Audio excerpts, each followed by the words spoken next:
01602004 dari kelas B jurusan akuntansi D4, Fakultas Ekonomi dan Bisnis Universitas Negeri Makassar.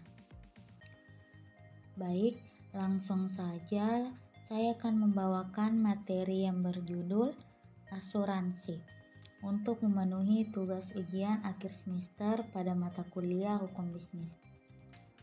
Menurut bahasa, asuransi adalah pertanggungan perjanjian antara dua pihak yang satu membayar iuran dan pihak yang lain berkewajiban memberikan jaminan sepenuhnya kepada pembayar iuran apabila terjadi sesuatu menimpa dirinya atau barang miliknya.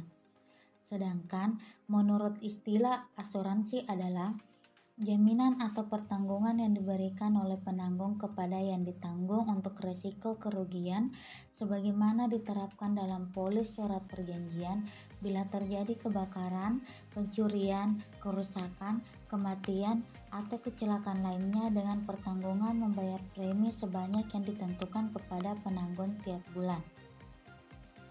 Menurut pasal 246 Kitab Undang-Undang Perniagaan bahwa yang dimaksud dengan asuransi adalah suatu persetujuan di mana pihak yang meminjam berjanji kepada pihak yang dipinjam untuk menerima sejumlah uang premi sebagai pengganti kerugian yang mungkin akan diderita oleh yang dijamin karena akibat dari suatu peristiwa yang belum jelas akan terjadi. Adapun fungsi dan manfaat asuransi, yang pertama yaitu memberikan kepastian. Asuransi akan memberikan kepastian terkait pembayaran dan ketidakpastian akan kerugian. Pasalnya, kerugian dapat dikurangi dengan perencanaan administrasi yang lebih baik. Jadi, asuransi membantu membebaskan pemegang polis dari tugas yang begitu sulit untuk mengatur sejauh mana kerugian yang bisa terjadi terhadap suatu hal. Yang kedua yaitu memberikan perlindungan. Fungsi utama dari asuransi ialah untuk melindungi dari kemungkinan terjadi kerugian. Kerugian ini tidak pasti akan datang atau waktu datangnya dan bila terjadi risiko, seseorang dapat menderita kerugian entah sebesar apa tanpa adanya asuransi. Sebab itulah asuransi hadir untuk menjamin adanya pembayaran atas kerugian untuk melindungi tertanggung dari penderitaan. Mereka tak bisa tahu terjadi risiko, tetapi mereka siap menanggung kerugian atas risiko tersebut. Yang ketiga yaitu pembagian risiko. Oleh karena risiko bersifat tidak pasti, kerugian yang timbul dari risiko pun tidak pasti. Saat risiko terjadi, tentunya umum kerugian yang turut timbul akan ditanggung oleh mereka yang terkena risiko. Selanjutnya yaitu jenis-jenis asuransi. Yang pertama yaitu asuransi pendidikan. Mirip seperti asuransi unit link, asuransi pendidikan pun bisa berfungsi sebagai skema investasi saat membayar premi untuk anak usia 18 tahun atau usia tertentu sesuai ketentuan polis asuransi. Kita dijamin untuk menggunakan tujuan pendidikan ke anak dan bukan orang lain sesuai dengan aturan yang berlaku. Yang kedua yaitu asuransi berjangka. Sebagai bentuk paling umum dari asuransi jiwa, asuransi berjangka berarti kita membayar premi untuk jangka waktu yang telah disepakati. Jika mengalami kematian, dalam jangka waktu tersebut, dana pertanggung milik kita akan diberikan kepada keluarga. Meski begitu, jika tetap sehat dan bertahan hidup setelah masa polis, uang akan tetap di tangan perusahaan asuransi. Yang ketiga yaitu asuransi seumur hidup. Berbeda dengan pengertian asuransi berjangka, asuransi seumur hidup ialah yang memberikan pertanggungan seumur hidup dan umumnya hingga mencapai usia 99 tahun. Asuransi ini memang dirancang untuk memproteksi pemegang polisnya seumur hidup. selama ia menjaga polisnya tetap aktif dan konsisten membayar premi. Jenis asuransi ini disebut pula sebagai polis santunan 100 tahun yang memberikan proteksi asuransi seumur hidup pada seseorang. Yang keempat yaitu asuransi jiwa. Demi melindungi keluarga karena kematian dini atau kematian selama masa polis, kita dapat memanfaatkan adanya asuransi jiwa. Pasalnya, asuransi ini memberikan penanggung jika keluarga yang diasuransikan mengalami kematian karena hal-hal tertentu. Demi demikian, jenis asuransi ini membantu keluarga yang tengah berduka untuk berjuang dari segi keuangan yang mungkin mengalami hambatan karena tiadanya pencari nafkah. Yang kelima yaitu asuransi kesehatan. Selain asuransi jiwa, kita dapat membeli asuransi kesehatan untuk diri sendiri atau keluarga, seperti pasangan, orang tua, saudara kandung, sampai buah hati. Umumnya, beberapa perusahaan asuransi memiliki ikatan kerja sama dengan rumah sakit.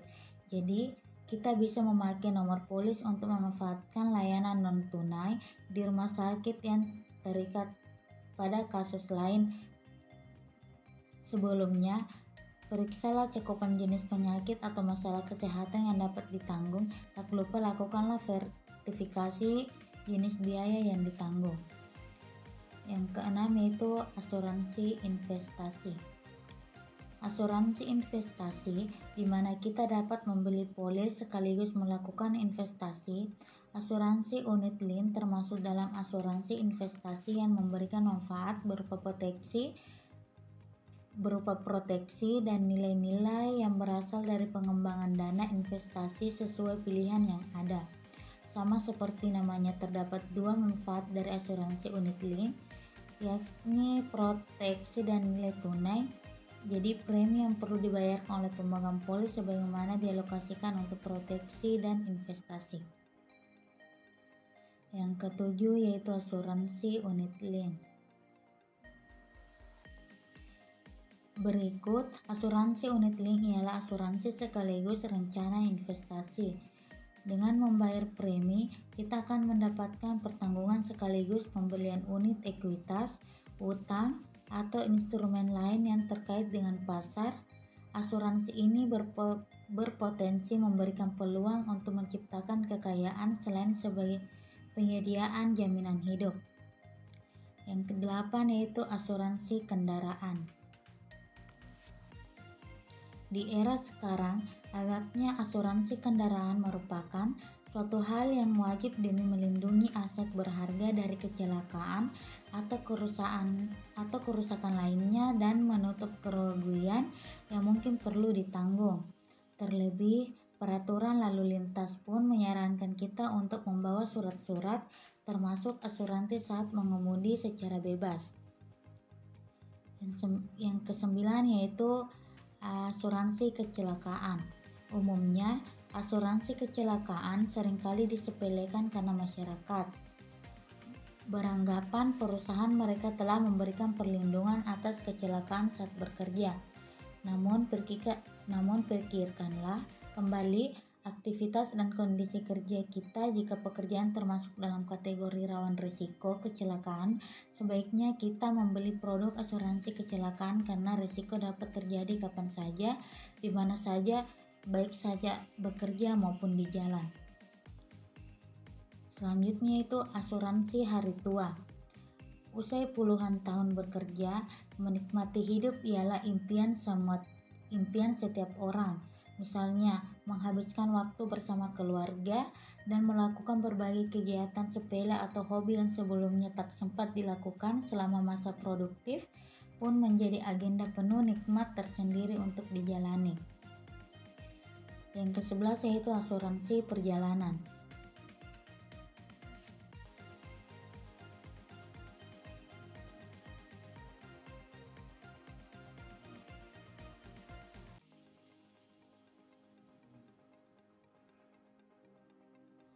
Yang ke-11 yaitu asuransi perjalanan.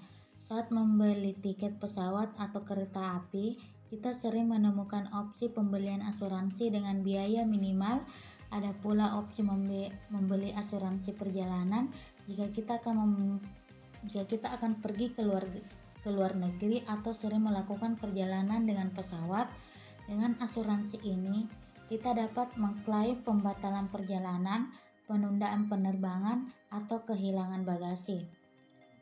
Yang terakhir yaitu asuransi korporasi. Perlindungan akan didapatkan karyawan dari suatu korporasi dalam asuransi korporasi yang merupakan asuransi kumpulan.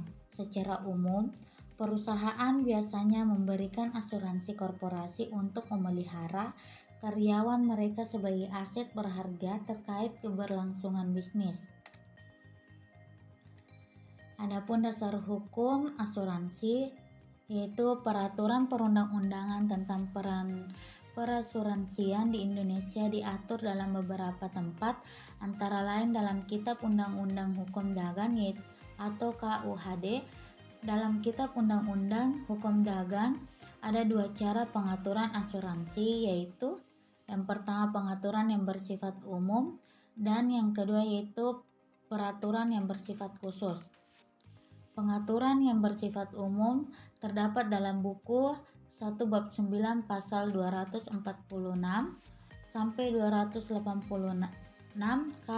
KUHD yang berlaku bagi semua jenis asuransi, baik yang sudah diatur dalam maupun yang diatur di luar, kecuali jika secara khusus ditentukan lain.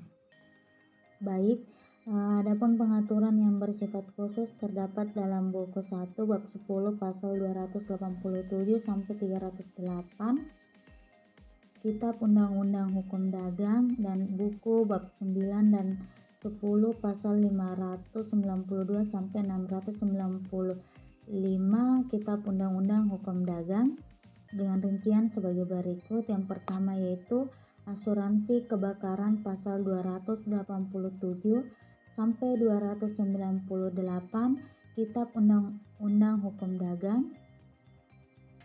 Yang kedua yaitu asuransi jiwa pasal 302 sampai 308 Kitab Undang-Undang Hukum Dagang. Yang ketiga yaitu asuransi hasil pertanian pasal 299 sampai 301 Kitab Undang-Undang Hukum Dagang. Yang terakhir yaitu asuransi pengangkut darat, sungai dan perairan pedalaman pasal 686 sampai 695. Baik, materi selanjutnya itu sejarah asuransi di dunia. Asuransi yang merupakan buah peradaban manusia diciptakan guna mengatasi kesulitan manusia. Hal ini dimulai sebagai suatu gagasan untuk memperoleh proteksi terhadap rasa aman karena ketidakpastian yang selalu mengikutinya. Apabila kepastian sudah diperoleh, maka manusia sudah merasa terlindungi. Artinya, ia sudah mendapatkan apa yang ia butuhkan, ialah adanya proteksi. Asuransi yang dimulai sebagai suatu gagasan akan terpenuhinya kebutuhan akan adanya suatu proteksi tumbuh dan berkembang. Selanjutnya yaitu menurut Wirjono Prodjodikoro, sejarah lahirnya perasuransian yaitu perasuransian dapat dilihat dari beberapa periode zaman, antara lain yaitu sebelum Masehi. Pada zaman kebesaran Yunani di bawah kekuasaan Alexander, seorang pembantunya bernama Antimenes memerlukan sangat banyak uang guna membiayai pemerintahannya pada waktu itu. Untuk mendapatkan uang tersebut, Antimenes mengumumkan kepada para pemilik budak belian supaya mendaftarkan budak-budaknya dan membayar sejumlah uang tiap tahun kepada Antimenes sebagai imbalannya. Antimenes menjanjikan kepada mereka jika ada budak yang melarikan diri, maka dia memerintahkan supaya budak itu ditangkap, atau jika tidak dapat ditangkap, dibayar dengan sejumlah uang sebagaimana gantinya. Yang kedua yaitu adab pertengahan. Peristiwa-peristiwa hukum yang telah diuraikan di atas terus berkembang pada abad pertengahan. Di Inggris, sekelompok orang yang mempunyai profesi sejenis membentuk satu perkumpulan yang disebut dengan Guild.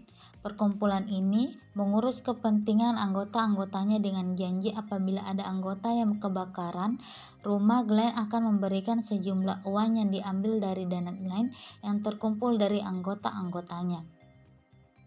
Yang ketiga yaitu sesudah abad pertengahan. Sesudah abad pertengahan, bidang asuransi laut dan asuransi kebakaran mengalami perkembangan yang sangat pesat terutama di negara-negara Eropa Barat seperti di Inggris pada abad ke-17, kemudian di Perancis pada abad ke-18, dan terus ke negeri Belanda. Perkembangan pusat asuransi laut di negara-negara tersebut dapat dimaklumi karena negara-negara tersebut banyak berlayar melalui laut dari dan ke negara-negara seberang laut terutama daerah-daerah jajahan mereka. Demikian beberapa hal yang bisa saya sampaikan pada video kali ini. Saya memohon maaf yang sebesar-besarnya apabila ada tutur kata maupun penulisan materi video yang kurang berkenan. Dengan ini, video saya tutup dengan ucapan terima kasih dan wassalamualaikum warahmatullahi wabarakatuh.